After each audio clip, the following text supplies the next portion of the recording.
Die ganze Kneipe ist am Singen, Schunkeln und Tanzen. Heute Morgen um 11:11 Uhr mehr als 1500 Jecken haben ihren Spaß im kölschen Traditionsbrauhaus Unkelbach.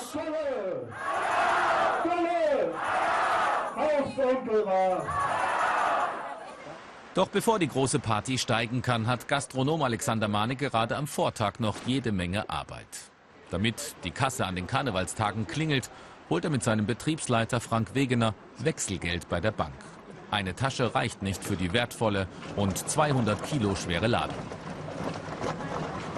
Da sind ungefähr 13.500 Euro an Kleingeld drin.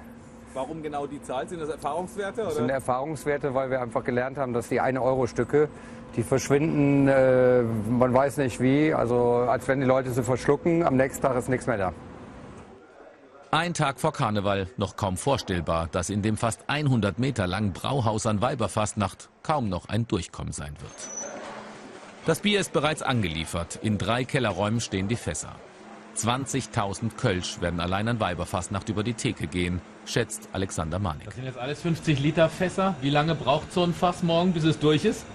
Ja, so ein Fass. Also ich denke mal, am Anfang trinken die ja relativ schnell und zügig. Und ich denke mal so 20, 25 Minuten Maximum, dann ist so ein Fass leer.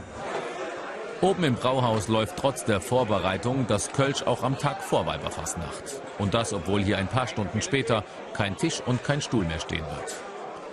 Auch das Kölsche Dreigestirn mit Prinz Ralf kommt zum Essen für eine Stunde vorbei. Eine Grundlage schaffen für anstrengende 15 Auftritte pro Tag. Geht sowas auch als Termin hier oder ist das außer der Reihe? Nein, das ist Pause, das ist kein Termin. Gestern Abend um 9:30. Gestern Abend um 9:30, die Gäste müssen raus, die Helfer beginnen alles abzumontieren, was morgen durch die Gäste kaputt gehen könnte. Türen, Lampen, Bilder. Die Truppe ist eingespielt, die meisten Helfer sind Studenten, sie arbeiten schon seit etlichen Jahren an Karneval hier. Heute Morgen dann um 7:30 Uhr.